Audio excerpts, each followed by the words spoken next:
Ahora escriban todos en la sección de comentarios presentes para pasar lista.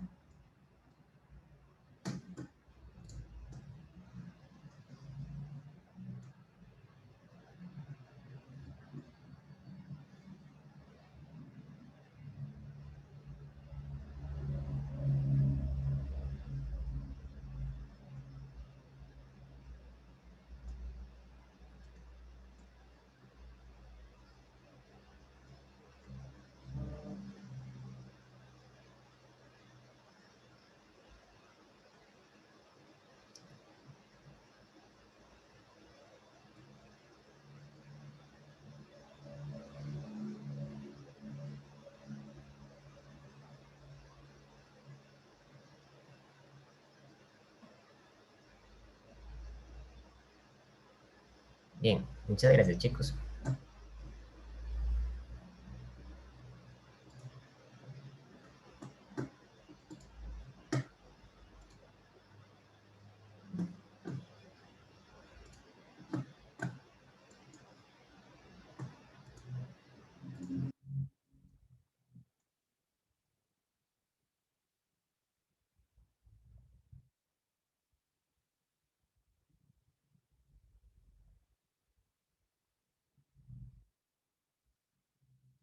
Muy bien. Hoy vamos a empezar a ver una de las aplicaciones más importantes que tiene el movimiento acelerado, que es el tema de caída libre. Esto no lo voy a evaluar en el examen, pero de una vez voy a empezar a ver el tema para ir adelantando.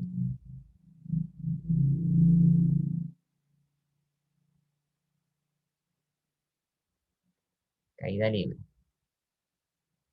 Ok.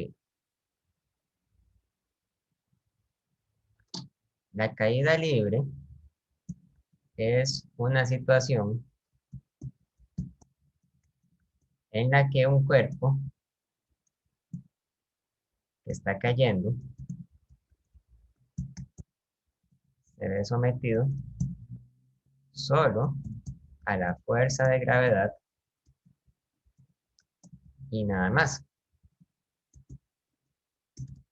Entonces, la caída libre es una situación que es bastante excluyente porque hay muchos casos en que un cuerpo cayendo, pero en realidad no está cayendo en caída libre, sino que está cayendo bajo los efectos de la gravedad y otras fuerzas aparte de ella. Profe, una cosa. ¿Usted nos va a dejar como una práctica o tarea para el examen?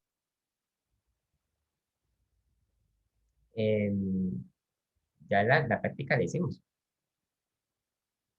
O sea, no nos va a asignar nada en el classroom. No puedo, estamos en exámenes. O sea, no les puedo dejar ninguna tarea o nada que haya valor. Les podría dar una lista de ejercicios, pero no serían, digamos, este, tarea. ¿Me explico? O sea, no los podría calificar.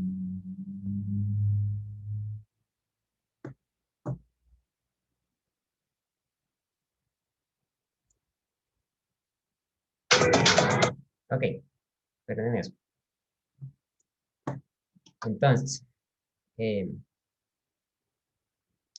en la antigüedad había un filósofo que, bueno, Aristóteles, él decía que los cuerpos que son más pesados caen más rápido. Cuando él decía eso, no lo decía con ninguna evidencia, simplemente lo decía porque él creía que era lo más obvio. O sea, uno tiene la idea de que los cuerpos que son pesados cuesta más levantarlos o caen con mayor aplomo que un cuerpo ligero. Este, pero en la época del Renacimiento hubo varios científicos, entre ellos Galileo, que demostró que los cuerpos que están en caída libre caen todos de la misma forma, sin importar qué tan pesados sean. Entonces, Galileo es famoso porque Galileo hizo varias demostraciones de subirse a la parte más alta de una torre, ¿verdad? Y dejó caer objetos pesados de diferentes masas, ¿verdad? Y él observó que si él dejaba caer los objetos al mismo tiempo, entonces los dos objetos llegaban al suelo al mismo tiempo. O sea, no caía uno más rápido que el otro. Uno puede hacer el experimento en la casa, ¿verdad?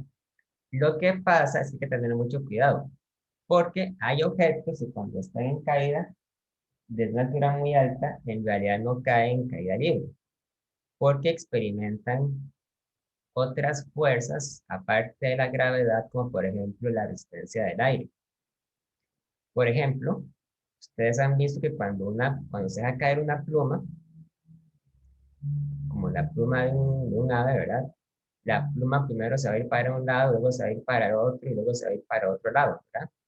Va a empezar a dar vueltas por, por un montón de lugares hasta que cae. Eso es porque la pluma, aparte de experimentar la fuerza de gravedad, experimenta una fuerza hacia arriba, que es la fuerza de resistencia del aire. La resistencia del aire es una fuerza que es muy, muy difícil de estudiar, es muy impredecible. Eh, y en la primera parte de la educación de una persona, cuando está aprendiendo física, se suelen hacer ejercicios donde se ignora la resistencia del aire, porque cuesta mucho de modelar. De hecho, los ingenieros que tienen que tomar en cuenta la resistencia del aire para diseñar sus invenciones, por ejemplo, los ingenieros mecánicos que tienen que estudiar el movimiento de los vehículos cuando hay mucho aire, eh, tienen que recurrir a programas informáticos muy complejos para tomar en cuenta todas las posibilidades de lo que puede hacer el aire sobre un cuerpo. En general, la fuerza es muy impredecible, porque la fuerza depende no solamente del peso del cuerpo, sino que también depende del área del cuerpo, del tamaño del cuerpo. Puede ser que dependa también de la cantidad de viento que haya, si el viento apunta hacia una dirección o hacia otra, ¿verdad? O sea, es muy complicado. Cuando un cuerpo está cayendo y se ve sometido a la resistencia del aire, tarda más en caer, tarda más en llegar al suelo. Pero Galileo lo que Galileo pensó fue lo siguiente. Galileo pensó, ¿qué pasaría si yo construyo una habitación de la cual yo saco el aire por completo con una máquina? O sea, él pensó, si hubiera una máquina que me permita sacar el aire de una habitación, y dejo caer un objeto pesado, y dejo caer una pluma, pues yo tendría que ver que en efecto ambos cuerpos deberían tardar el mismo tiempo en caer. Porque si saco el aire, entonces estoy eliminando la resistencia del aire, que es un fenómeno que complica la caída de los cuerpos. Mucho tiempo después ese experimento se pudo realizar. Por ejemplo, los astronautas que viajaron a la Luna hicieron la prueba de dejar caer diferentes cuerpos y se dieron cuenta que caen exactamente al mismo tiempo, porque en la Luna no hay aire. Aquí en la Tierra también se puede hacer. De hecho, este, les voy a pasar un video, ¿verdad? Nada más para ilustrar eso.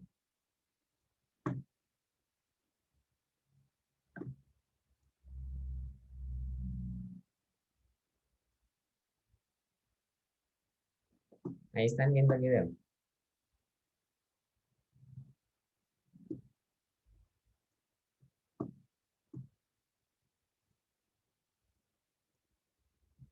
Muy bien.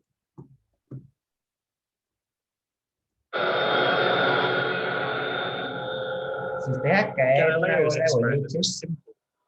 He took a heavy y object una pluma, and a light one and dropped them at the same time to see which fell fastest.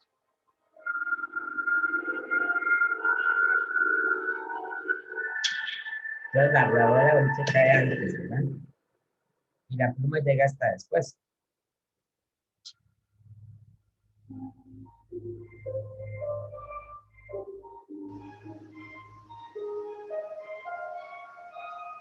Pero si usted extrae el aire, si usted deja caer objetos en vacío, entonces los dos caen igual.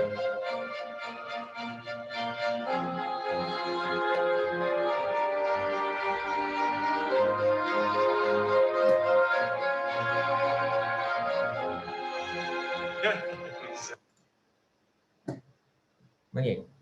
Entonces, esa es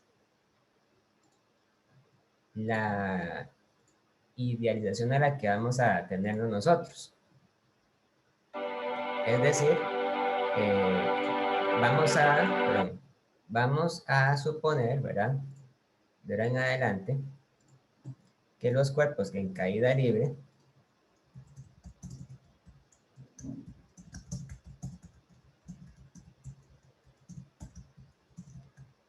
no se ven afectados por la resistencia del aire.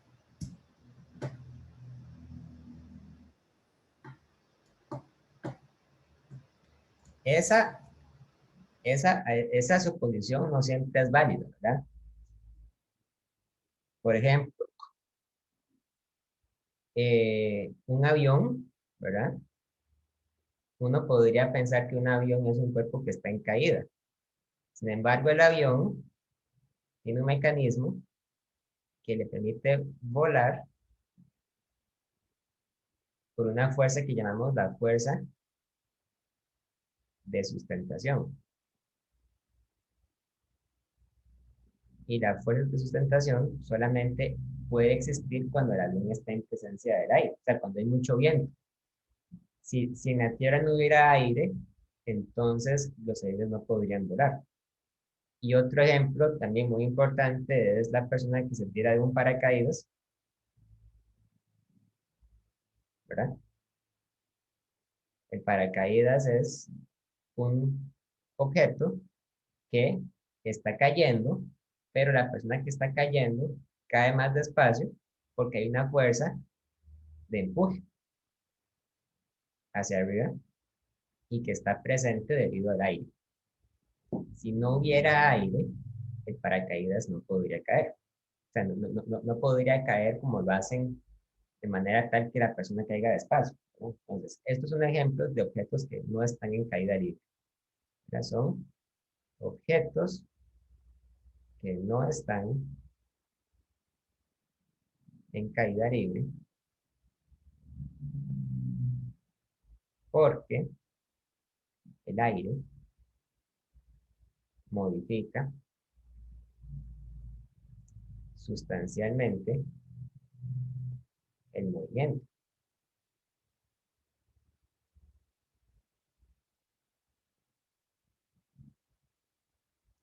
Para imaginarnos que estamos en caída libre, tenemos que ignorar la resistencia del aire. Otra cosa muy importante y que sería bueno explicar ahora es que un objeto está en caída libre tanto mientras sube como cuando baja. ¿Qué quiere decir eso? Bueno, por ejemplo, digamos que una persona agarra una moneda y la tira hacia arriba. Entonces la moneda va a subir y luego va a empezar a bajar, ¿verdad? Pero en el instante en que la moneda empieza a subir y que la moneda se ha separado de la mano de la persona, entonces la moneda va a estar a merced de la gravedad de la Tierra. Y por lo tanto, ya va a estar en caída libre. O sea que el cuerpo mientras está subiendo, está cayendo, ¿verdad? La palabra caer no debe entenderse como sinónimo de bajar, lo que quiero decir. O sea, que un cuerpo puede estar cayendo y aún así estar subiendo. Porque mientras está subiendo, la gravedad de la Tierra lo empuja hacia abajo y hace que eventualmente comience a bajar. Entonces, aunque esté subiendo, ya está en caída libre, ¿verdad? Entonces, puede ser que yo en el momento utilice la expresión que algo está cayendo hacia arriba. Caer hacia arriba lo que quiere decir es que se está moviendo hacia arriba, pero que eventualmente se va a detener y va a volver a bajar. Se va a ir hacia abajo. Eso es lo que quiero decir. ¿De acuerdo?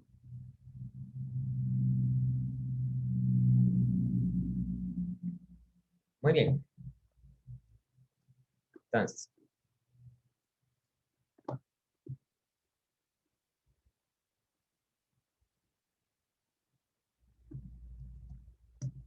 los cuerpos en caída libre experimentan una aceleración constante hacia abajo que llamamos la aceleración de la gravedad.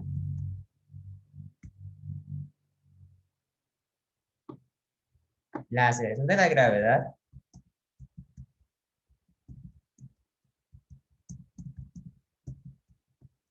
es diferente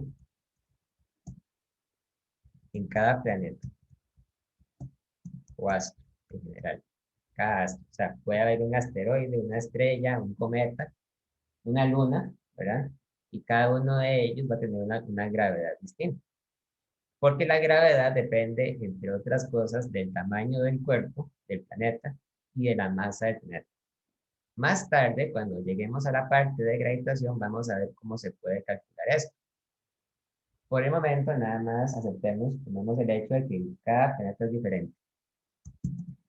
También, la gravedad puede variar ligeramente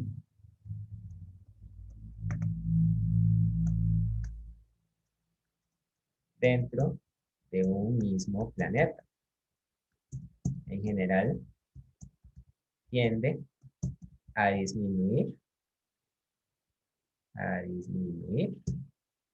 con la altitud.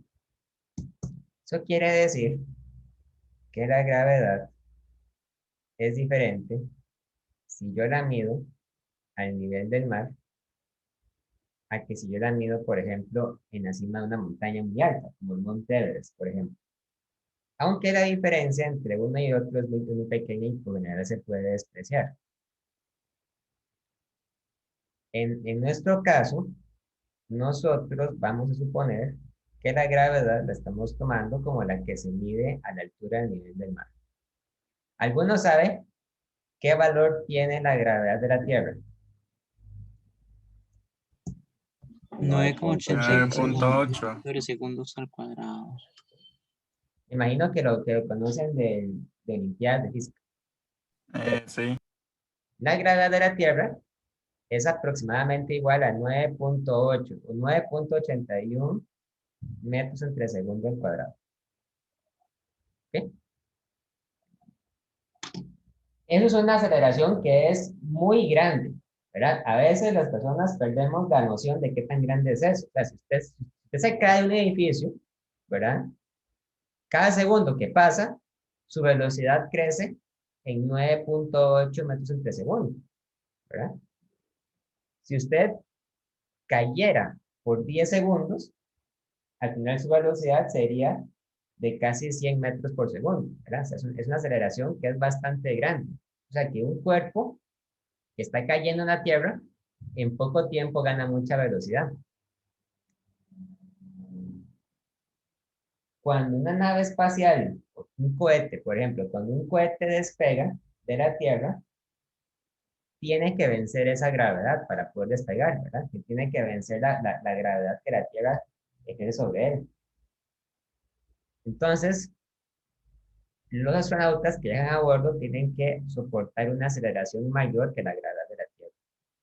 Y hay muchas razones para creer que el cuerpo humano puede sufrir, se puede dañar o puede tener alguna lesión cuando experimenta aceleraciones mayores que la gravedad de la Tierra. Entonces, la gravedad de la Tierra es como, digamos, un valor de referencia. La gravedad de la Tierra es un valor, es una aceleración que usted puede, digamos, soportar, pero una aceleración mayor que esta ya es peligrosa, ¿verdad? Y requiere cierto entrenamiento para poder aguantar. Vean que cuando yo escribo la palabra Tierra con T mayúscula, me estoy refiriendo al planeta Tierra, ¿verdad? Si yo escribo Tierra con T minúscula, me refiero a la Tierra como la sociedad o la Tierra en la que se cultivan, en la que se cultivan los alimentos. Tierra normal. Ahora, la gravedad cambia según el planeta o según el astro. Por ejemplo, en la luna de la Tierra, la gravedad es aproximadamente 1.7 metros entre segundo al cuadrado. La gravedad de la luna es más o menos 6 veces menor que la de la Tierra. Entonces, un cuerpo que se deja caer en la luna tarda más tiempo en caer al tiempo que hubiera tardado si se deja caer en la Tierra, ¿verdad? Cae más suave, cae más despacio. Eso explica por qué los astronautas que fueron a la luna se grabaron pegando brincos, ¿verdad? Y en la luna pueden brincar altísimo sin lastimarse, ¿verdad? Eso es porque en la luna la gravedad es menor, mucho menor.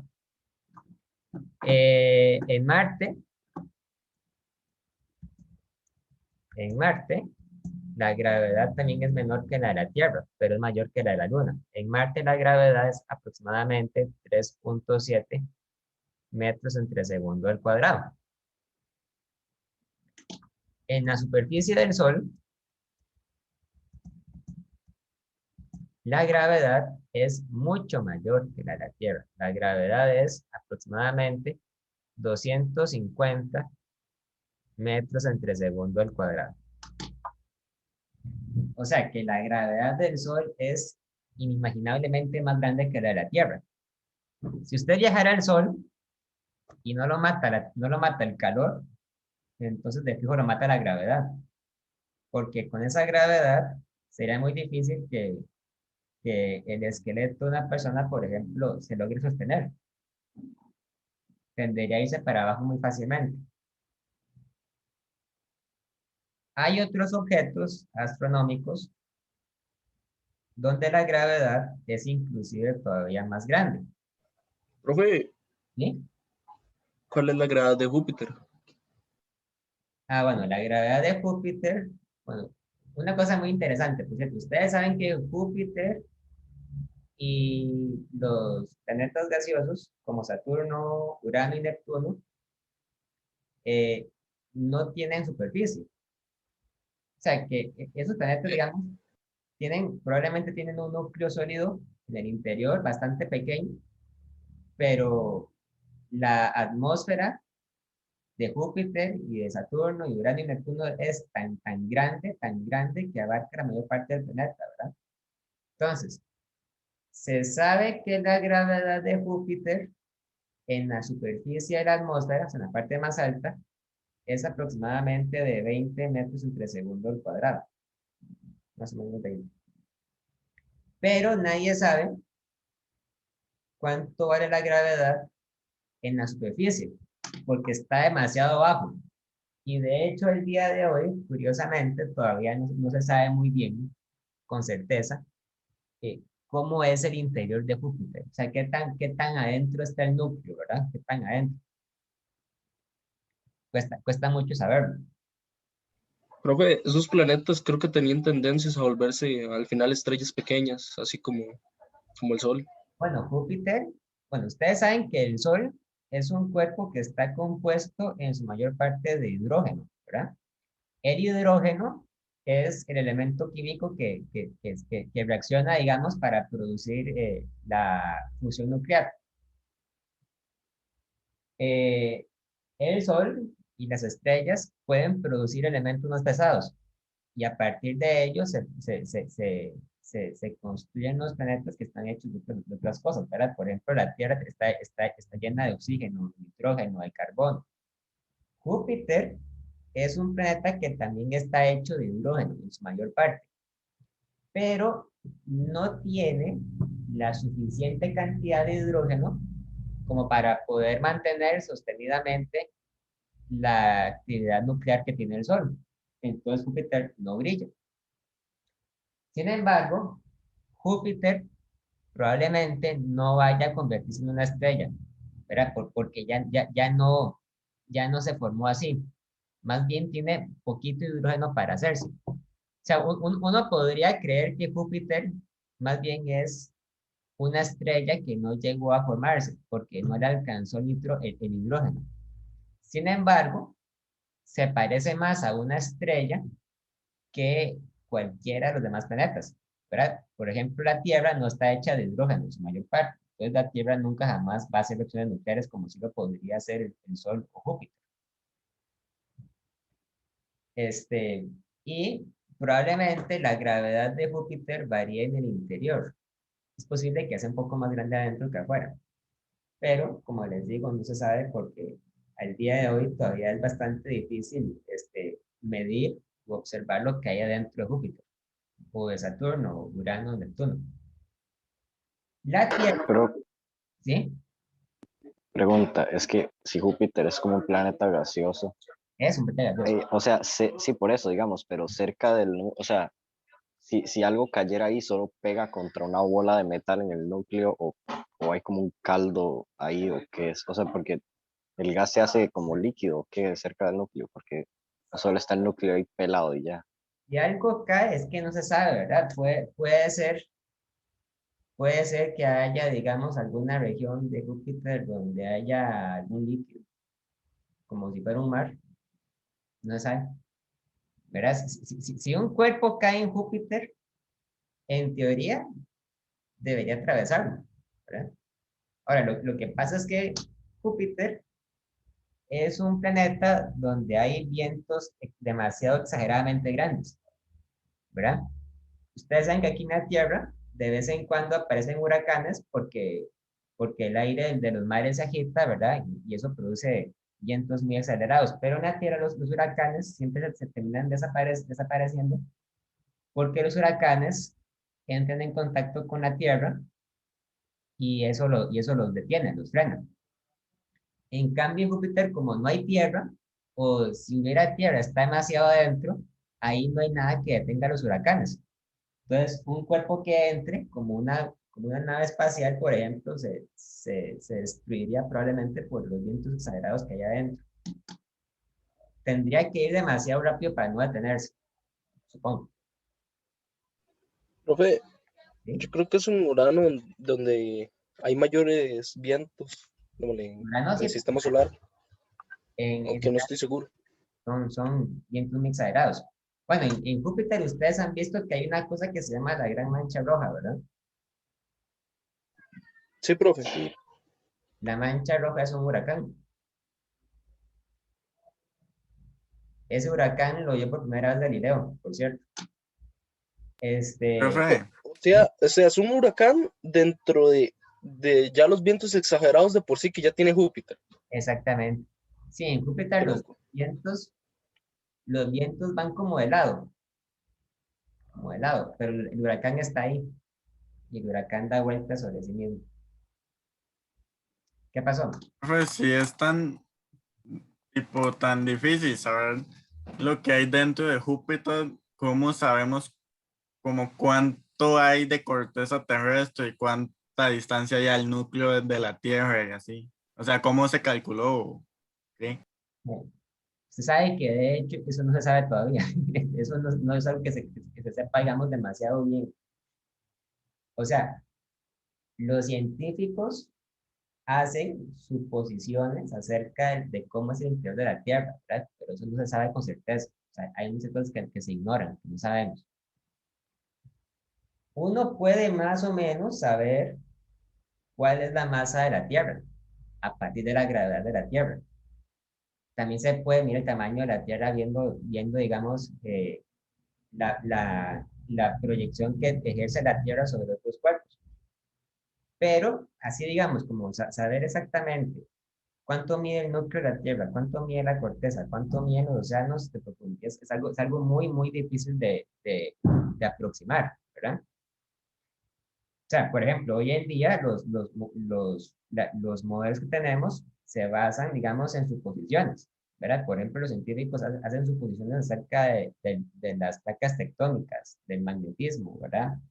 De fenómenos que podemos observar y a partir de ellos hacen deducciones sobre cómo podría ser o cómo debería ser el interior de la Tierra, pero no se sabe con certeza. O sea, bien, posiblemente lo que sabemos hoy en día no sea correcto. Tampoco, digamos, sabemos muy bien cómo es Júpiter por dentro, cómo es la Luna, cómo es Marte. Curiosamente, lo que sí sabemos muy bien, o creemos saber muy bien cómo es por dentro es el Sol, porque el Sol es un cuerpo que al emitir su propia luz, ¿verdad? Permite entonces el estudio con mayor facilidad porque entonces al observar el espectro de luz uno puede deducir qué sustancias hay adentro del Sol y a partir de eso construir modelos sobre cómo es el interior del Sol, cuáles son las capas del Sol, ¿verdad? Cuáles son los procesos que realiza, etcétera.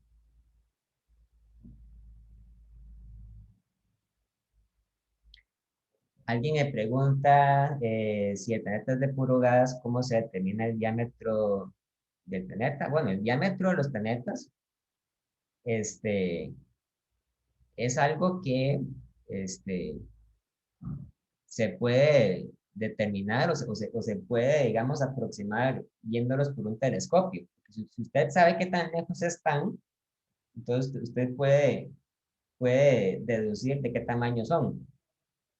Hoy en día tenemos una medición bastante aceptada, digamos, del tamaño de Júpiter, porque han ido varias misiones de naves no tripuladas a Júpiter y lo han fotografiado, ¿verdad? ¿Y en qué momento se acaba el gas? No, no se acaba el gas siempre va a estar ahí, o sea, porque el gas no hace combustión, el gas no está quemándose, o sea, el gas solamente está presente.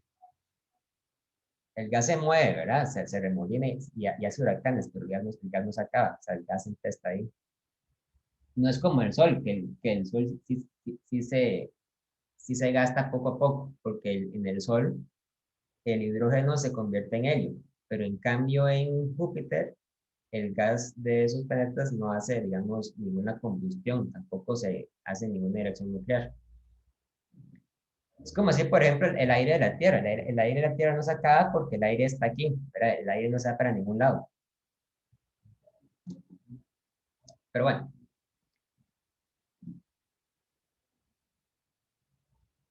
este, nosotros decimos que este es el tamaño porque hasta ahí es que vemos el gas, pero si hay gas que no estamos viendo.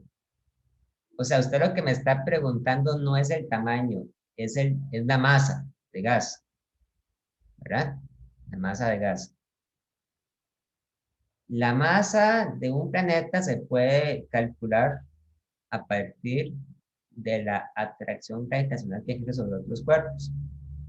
Entonces, aunque no sepamos muy bien exactamente de qué está hecho Júpiter, sí podemos saber con relativa certeza cuánta masa tiene, porque la masa de Júpiter influye en el movimiento, por ejemplo, de las lunas de Júpiter. Más tarde vamos a ver muy bien cómo se calcula eso. Profe, ¿usted cree que hay vida en otros planetas? Posiblemente, sí, ¿verdad? Probablemente sí la haya. La pregunta es si hay vida inteligente, y eso no sé. Posiblemente no la haya, o tal vez sí, o tal vez está muy lejos, no podemos hablar con ellos. No sé. Habría Profe, que descubrir. ¿Sí? también se podría determinar el tamaño de Júpiter usted dice ya con las lunas, tal vez con algunos asteroides que tienen como en vigilancia, porque usted sabe que Júpiter desvía como asteroides por su fuerte No, o sea, atracción. en un momento dado, Júpiter atrae a las lunas, pero también atrae a un número exageradamente grande de asteroides y de cometas y de polvo. O sea, Júpiter tiene un montón de cosas que giran alrededor de él, un montón, ¿verdad? Y si usted observa las órbitas, usted puede deducir a partir de ellas la masa de Júpiter. Porque la masa influye en la gravedad, ¿verdad? Y la gravedad es lo que determina la forma de las órbitas. Claro, o sea, hay un montón de cosas que giran alrededor de Júpiter, no solo la Luna, también otros cuerpos. No es como la Tierra, que la Tierra nada más tiene una luna. Júpiter tiene un montón de cosas, o sea, un montón. O sea, una cantidad muy grande de cosas. Pero bueno, yo les voy a pedir que se aprendan este número, esta cantidad. Es muy importante, se utiliza mucho. O sea, tenemos que sabernos de memoria la gravedad de la Tierra. No les voy a pedir que se memoricen la gravedad de la Luna o la de Marte o la del Sol, porque esos datos, pues yo se los doy, si hacen falta, ¿verdad? Y si no se los doy, se los pido para que los calculen, pero eso va a ser más adelante. Por el momento, sí vamos a tener que utilizar mucho la gravedad de la Tierra. En algunos lugares, a uno le dicen que si usted quiere hacer un cálculo rápido, sin calculadora, lo más fácil es redondear la gravedad de la Tierra a 10. O sea, en lugar de 9,8 metros entre segundo al cuadrado, decimos que es igual a 10 metros entre segundo al cuadrado, ¿verdad? Pero obviamente hacer eso acarrea un error de cálculo. Lo mejor es utilizar el valor real, o sea, o el valor más cercano posible, que sería 9,81 metros entre segundo al cuadrado. Entonces, el tema de caída libre tiene también sus propias fórmulas, pero se les hace unas cuantas modificaciones para que queden lo más parecidas posibles a las fórmulas de movimiento acelerado. Entonces, digamos que Profe, en esas fórmulas no es que cambia la aceleración con la gravedad. o sea, en las fórmulas lo que hacemos es que en lugar de usar la palabra aceleración, decimos gravedad, pero es lo mismo. O sea, la gravedad se convierte en la aceleración en un problema de caída libre, básicamente. Digamos que ustedes, no sé, ustedes tiran un objeto hacia arriba, una bola, por ejemplo. Entonces la bola sube, sube, sube, sube y alcanza una altura máxima, una altura final aquí. Muy bien. Entonces, cuando uno describe un movimiento en caída libre, ¿verdad? Entonces, se suele utilizar mucho la palabra altura, ¿verdad? O sea, nosotros utilizamos ahora la altura para definir la posición de los cuerpos. Entonces, siempre que hay un problema de caída libre, existe una altura inicial y una altura final. Ok, YI es la altura inicial y YF es la altura final. Utilizamos la letra Y para definirnos a la altura, como haciendo digamos, una analogía al diagrama de cartesiano, ¿verdad? En el eje X es el eje vertical, entonces la letra Y lo usamos para definirnos a la altura. Entonces, Y es altura inicial, YF es altura final. En algunos casos, la altura inicial podría ser 0. Por ejemplo, cuando ustedes juegan bola y patean la bola y la bola sale disparada del suelo, entonces la altura inicial es 0 porque es la altura del suelo. También el objeto durante el movimiento va a tener una velocidad, pero la velocidad es vertical. Y como es vertical, entonces yo utilizo la siguiente nomenclatura. Yo digo, esto es V y Y y esto es V, F, Y. V y Y sería entonces la velocidad o rapidez inicial en el eje Y, ¿verdad? O sea, la letra Y ahí nada más es para indicar que es vertical, que es hacia arriba o hacia abajo. A diferencia del movimiento acelerado convencional, donde yo no ponía la letra Y, porque en ese caso el movimiento era horizontal, posiblemente, ¿verdad? Y V, Fy, sería la velocidad o rapidez final en el eje Y. Ahora, los problemas de caída libre en realidad son, en principio, más fáciles que los de movimiento acelerado, porque en caída libre la aceleración ya no es desconocida. La aceleración siempre se conoce, de hecho, es la gravedad. Entonces, los cuerpos que están en caída libre siempre experimentan una aceleración igual a la gravedad hacia abajo, ¿verdad? Entonces, G sería la aceleración debido a la gravedad.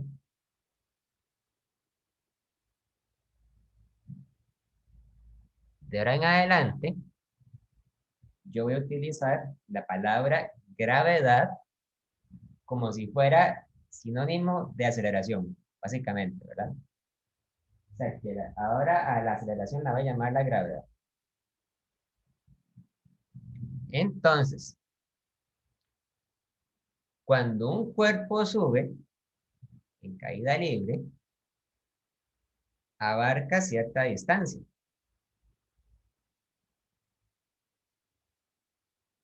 Cierto desplazamiento.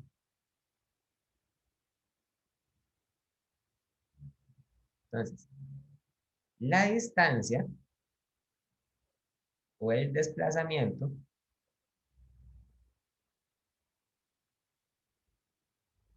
se pueden calcular a partir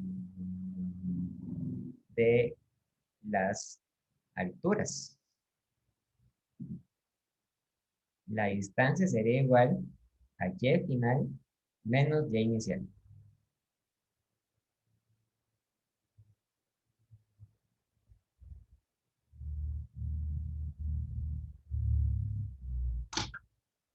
O sea que usted puede calcular la distancia que avanza un cuerpo en caída libre, restando la altura final menos la altura inicial.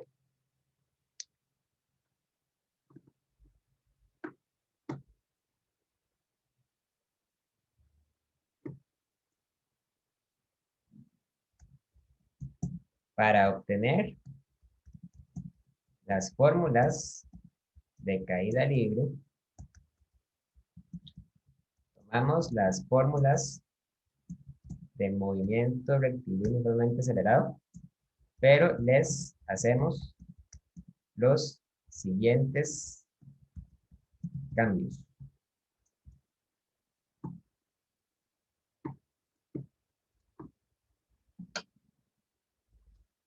Entonces, el primer cambio es que en lugar de decir velocidad inicial, vamos a decir ahora velocidad inicial en y.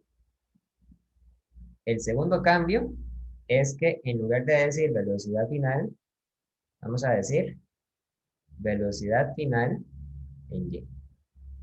Muy fácil, ¿verdad? Ahora, el tercer cambio es que en lugar de decir distancia, vamos a decir y final menos y inicial. Hasta ahí muy fácil, ¿verdad? O sea, en lugar de decir cuánta distancia recorrió un cuerpo, vamos a decir cuál fue el cambio en la altura que experimentó. Y por último, más importante, porque me dijo Andrés ahora, En lugar de aceleración, vamos a decir gravedad, pero negativa. ¿Por qué? Porque la gravedad, como ustedes bien saben, apunta siempre hacia abajo.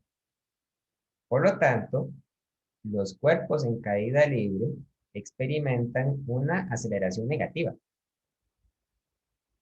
Entonces, la convención que nosotros adoptamos es que escribimos las fórmulas con un menos para indicar que la gravedad es negativa, pero la letra G siempre, siempre, siempre va a ser positiva. Por ejemplo, la gravedad de la Tierra siempre va a ser igual a más 9.8 metros de segundo al cuadrado. La gravedad, la letra G, no es negativa, sino que más bien se toma positiva, pero las ecuaciones se modifican para ir con un menos. Entonces vamos a ver qué quiero decir con todo esto. Vamos a hacer una tabla, un cuadro, ¿verdad? Donde voy a escribir del lado izquierdo las ecuaciones de MRUA y del lado derecho voy a escribir las correspondientes ecuaciones de caída libre. Entonces, la primera ecuación que voy a poner va a ser esta. Velocidad final es igual a velocidad inicial más aceleración por tiempo.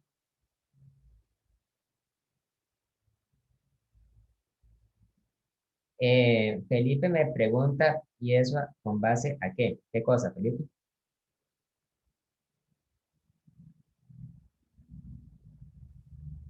Esa decisión que tomaron con respecto a lo de el valor de la gravedad, ¿Qué cosa? que lo van a dejar positivo siempre, digamos, ¿tiene un sustento científico o nada más es porque dijeron que sí, listo? Es una convención, o sea, es una costumbre que se adopta Ay, por razones, digamos, históricas. La gravedad se toma positiva, pero las fórmulas se ponen con un menos para indicar que la aceleración es hacia abajo. O sea, veámoslo de esta forma. La G es positiva, pero la aceleración es negativa, porque va con un menos, ¿verdad? Entonces, vamos a hacer los cambios.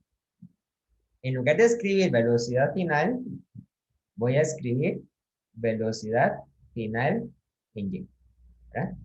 Igual a.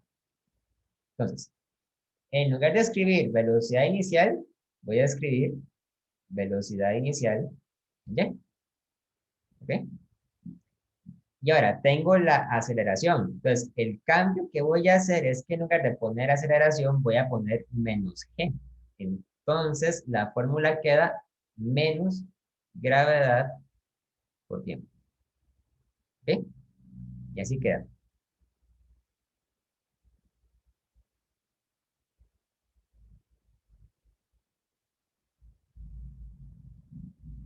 Teníamos otra ecuación que decía que la velocidad final al cuadrado es igual a la velocidad inicial al cuadrado más 2 veces aceleración por distancia. Entonces, cuando la convierto a caída libre, yo cambio la velocidad final por velocidad final en Y al cuadrado, ¿verdad?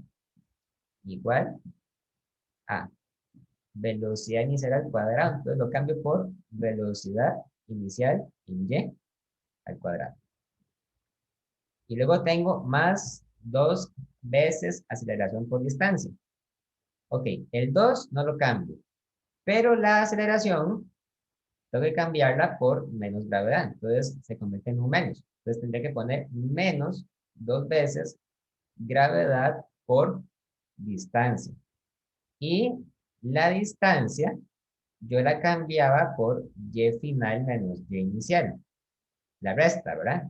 Entonces tengo que abrir paréntesis y poner aquí por Y final menos Y inicial. Cierro paréntesis.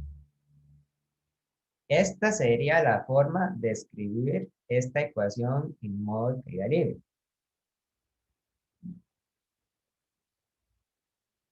Como ven, la resta, ¿verdad? El negativo, lo que quiere decir es que el cuerpo está acelerando hacia abajo.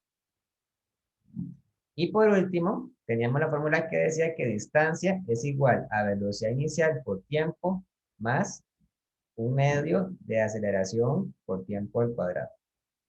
Entonces, cuando lo escribo en forma de caída libre, yo cambio la distancia por y final menos y inicial igual v inicial por t. Entonces sería v inicial en y por t, ¿verdad? Más un medio de aceleración por tiempo al cuadrado. Entonces cambio la aceleración por menos g. Me quedaría menos un medio de gravedad por tiempo cuadrado. Y así queda esa ecuación. La fórmula de velocidad media, por lo general, no se toma en cuenta en este tema, entonces nos vamos a incluir. Vamos a ver nada más estas tres fórmulas de caída libre. Vamos a ponerle a esto, la ecuación 1, la ecuación 2 y la ecuación 3.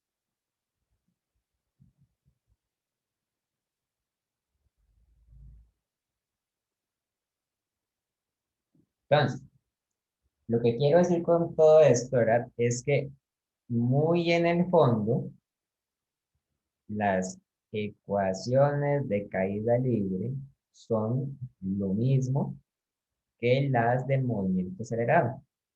La diferencia es que en caída libre, yo ya sé que la aceleración es simplemente la gravedad. Punto. El tema sería entonces despejar tiempos, despejar distancias, despejar velocidades.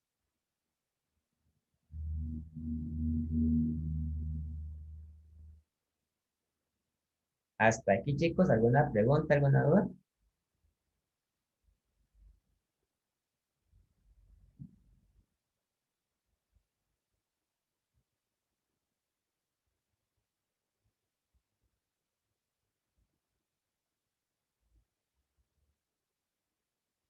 ¿Todo claro?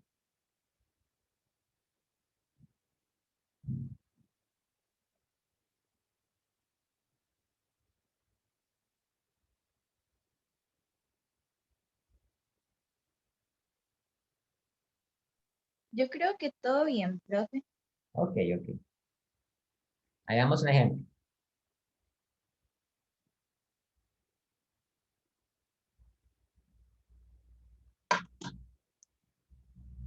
¿Cuánto mide el edificio más alto de Costa Rica? Creo que es el nuevo edificio que vieron en la sabana, ¿verdad? Profe, es la oficina de Microsoft donde estaba el Universal. No, no, seguro. Sí, sí. El Por- otro día salió, fue No, pregunta es de el quién quiere su Leumi trabajo. Business Center que está en la sabana.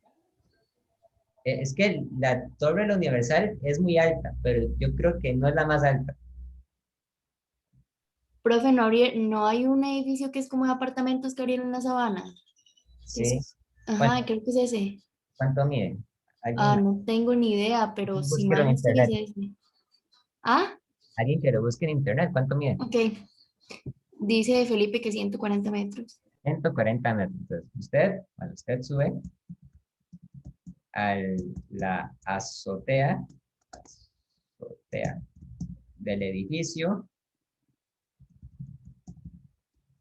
más alto de Costa Rica, Profe, ¿sí? con permiso, es que dice Nicole que está ausente porque andan a veterinaria.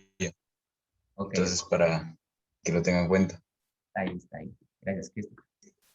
Mide 140 metros de alto.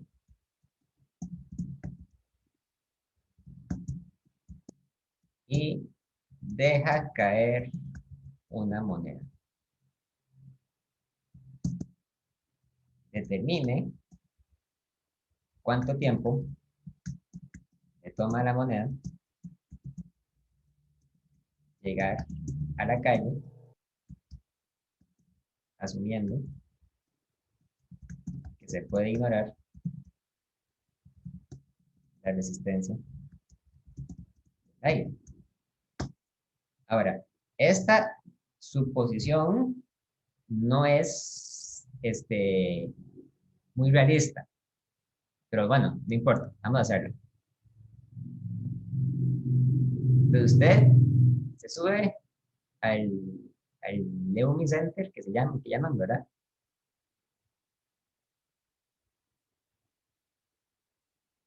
Y usted deja caer la moneda.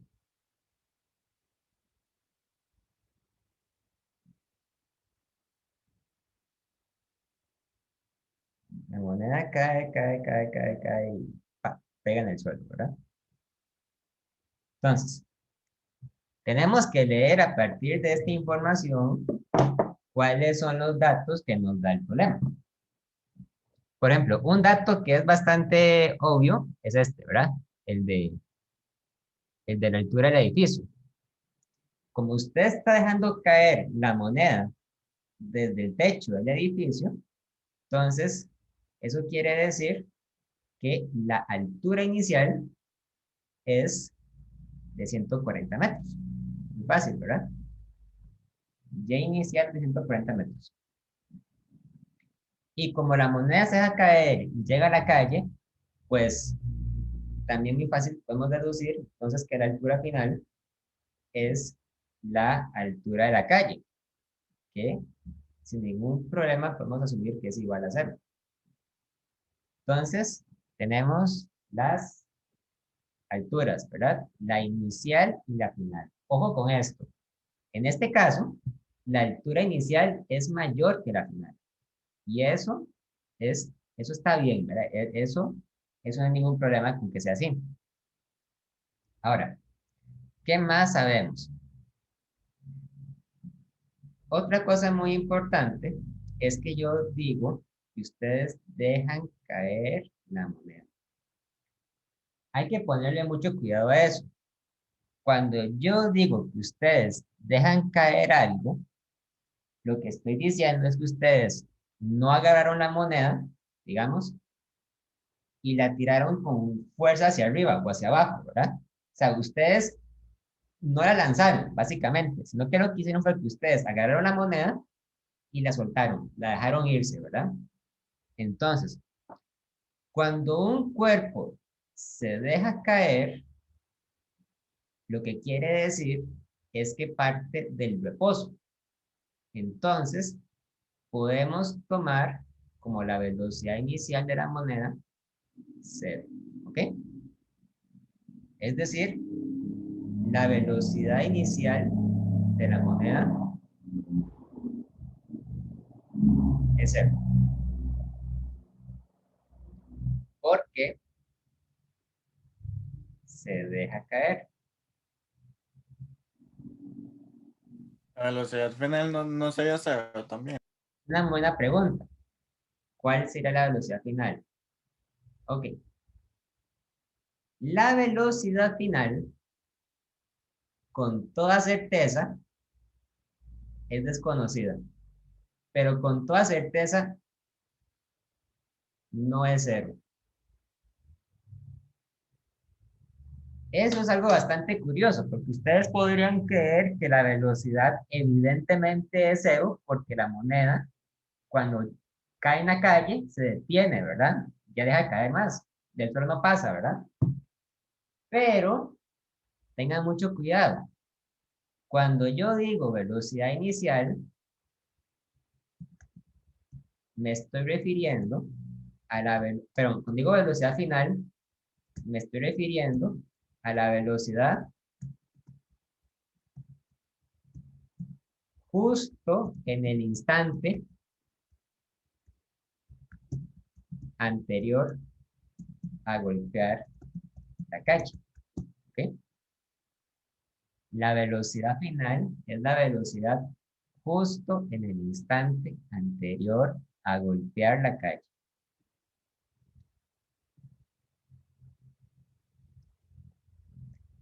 y la velocidad que tenía justo en el instante anterior a golpear la calle, definitivamente no podía ser cero, porque estaba cayendo, ¿verdad? Y de hecho cae cada vez más rápido. Yo no puedo decir que la velocidad final sea cero, porque la moneda solamente se detiene cuando golpea la calle, ¿verdad? Pero cuando golpea la calle, ya no está en caída libre, ¿verdad? Entonces, mis fórmulas de caída libre dejan de tener validez en ese caso. Las fórmulas de caída libre solamente tienen validez precisamente cuando está cayendo, ¿ok? Entonces, la velocidad final de la moneda no es cero. De hecho, podemos calcularlo. Vamos a hacer eso. Pero primero calculamos el tiempo de caída. Entonces, yo hago una lista de datos, ¿verdad? Bueno, ya los puse aquí. Yo sé que la velocidad inicial es cero. Yo sé que el y inicial es de 140 metros. El y final es cero. Una pregunta muy interesante. ¿Cuánto es la gravedad? 9,81. 9,81, 1 al cuadrado, ¿verdad? Ojo, una cosa muy importante. En ninguna parte de la pregunta yo les he dicho que el edificio está en la tierra. Bueno, en realidad sí lo dice, pero bueno, no importa. O sea, igual, ustedes siempre asumen que, a menos que diga lo contrario, la gravedad va a ser la de la tierra, ¿verdad? Obviamente, la Torre del León está en la tierra, está en Costa Rica, está en la tierra. Nada más lo haremos cuando el planeta está, cuando la caída sea en un planeta que no sea la Tierra. Profe, y de la gravedad tomamos 9,8 o 9,81. Cualquiera de los dos, está lo mismo. 9,81, digamos. 9,81. Ok. Entonces yo quiero calcular el tiempo y la velocidad final. Para calcular el tiempo, entonces, tendría que usar la fórmula de caída libre que no depende de la velocidad final. Sería la fórmula 3, ¿verdad? Y final menos y inicial es igual a velocidad inicial en y por t menos 1/2 de gravedad por tiempo al cuadrado. Y despejo el tiempo. ¿Verdad? Que ustedes van a decir, ay no, qué feo, es una fórmula cuadrática. Bueno, pues sí, no.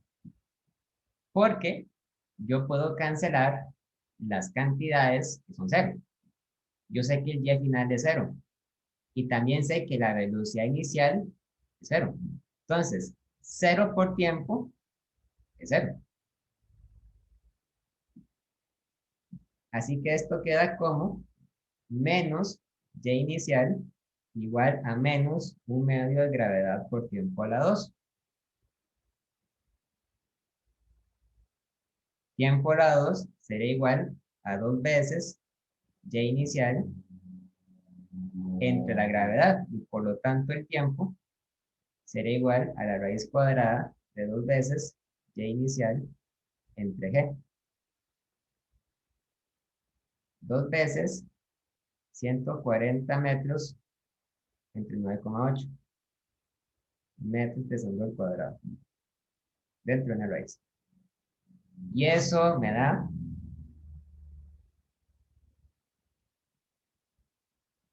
5,35 segundos, más o menos.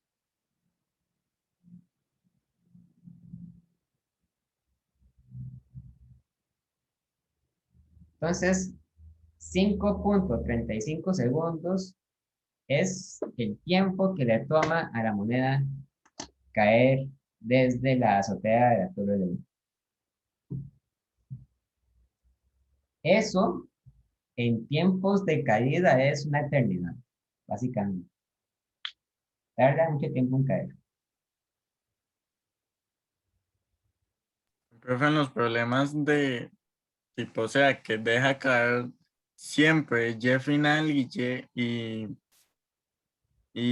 V inicial es cero.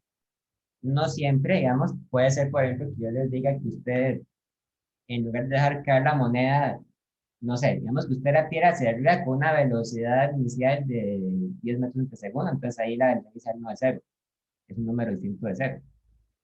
Es cero cuando la pregunta dice que se deja caer, ¿verdad? Dejar caer algo es equivalente a decir que la velocidad inicial es cero, básicamente.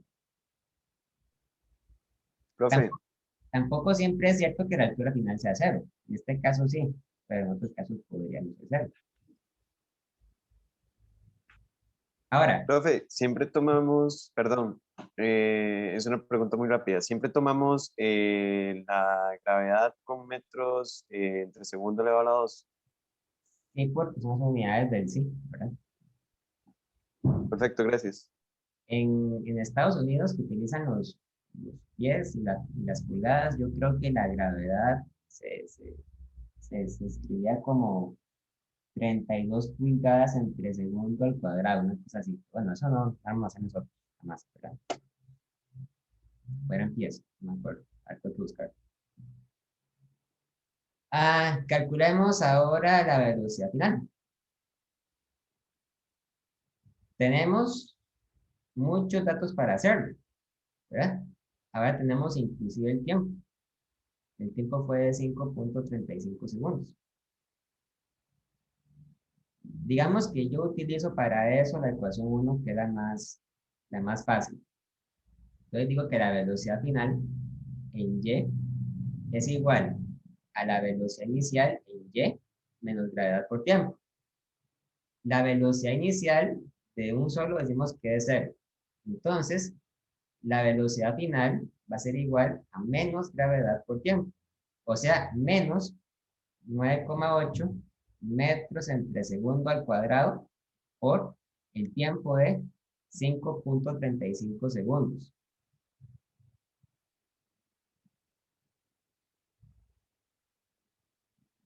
Y entonces la velocidad final me da que es igual a menos 52.43 metros entre segundo.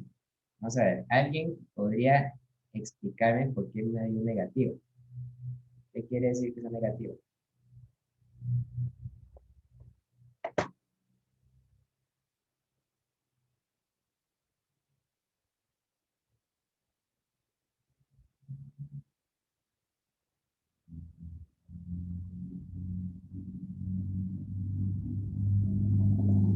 ¿Por qué va hacia abajo? ¿Qué pasó?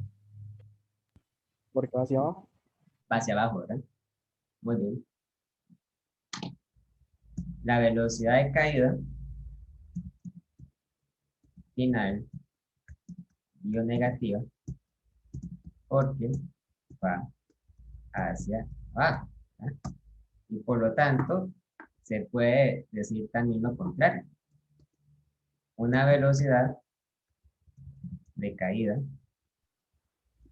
es positiva cuando el cuerpo está subiendo.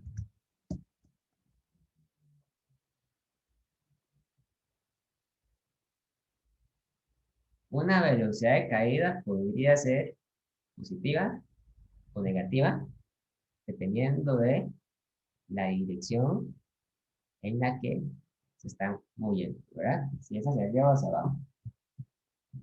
Entonces, no hay ningún inconveniente en que ustedes tengan velocidades negativas, siempre y cuando ustedes le den la interpretación correcta, ¿verdad?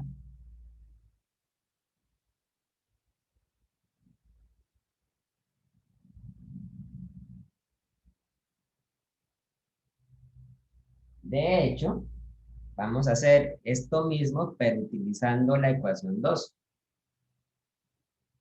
La ecuación 2 decía que la velocidad final,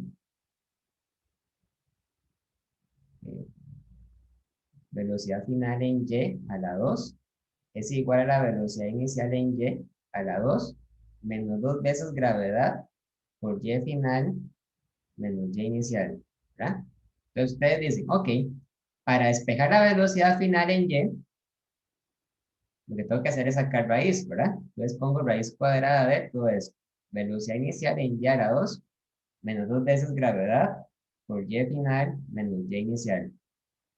Pero si yo hago eso, me salté un paso muy importante. ¿Qué fue lo que no hice aquí bien? ¿Qué me faltó?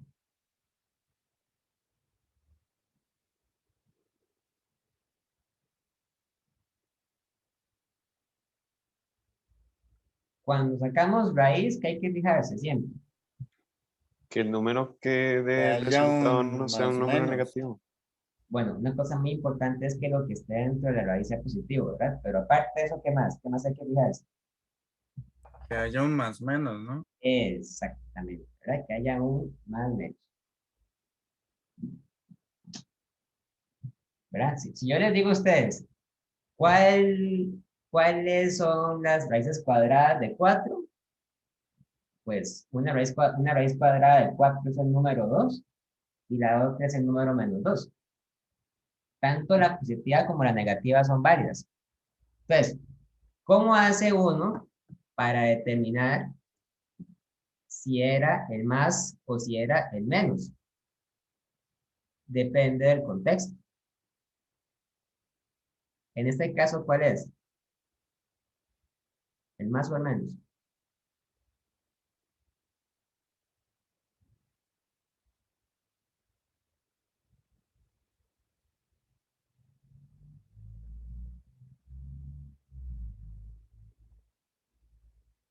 El menos, ¿verdad? Claro, ya sabemos que es negativo, porque va hacia abajo, ¿verdad? Aquí tomamos el menos.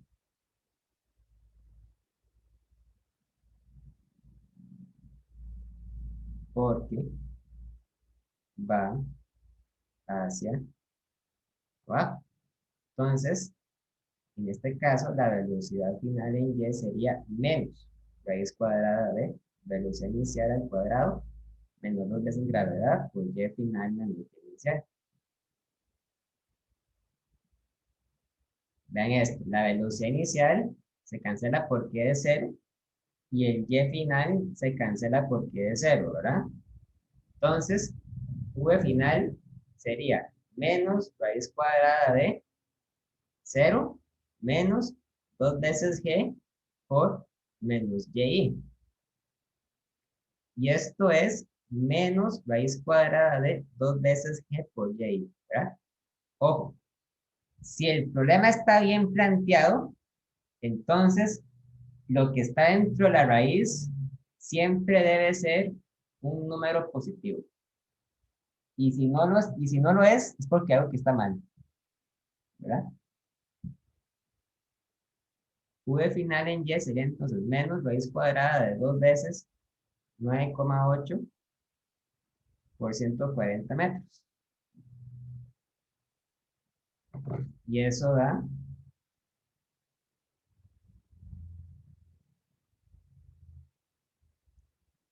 menos 5, menos 52,38 metros entre segundo. Y esta es la misma solución, o casi la misma solución que esta, ¿verdad? Una diferencia ahí. Ok.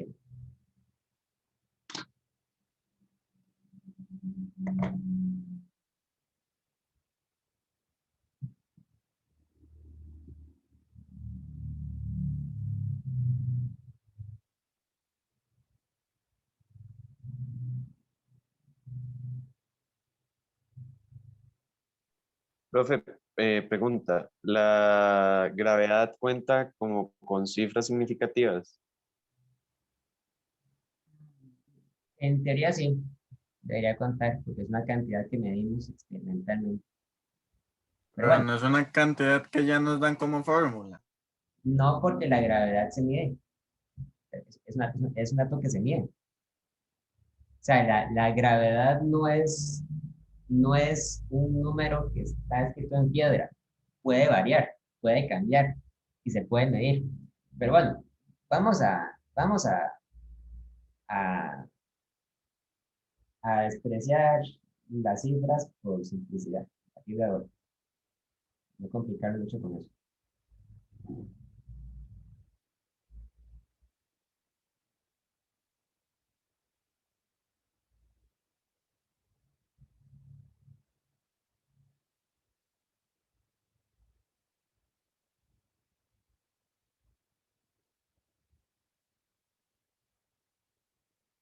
Bueno, chicos, dejémoslo hasta acá entonces.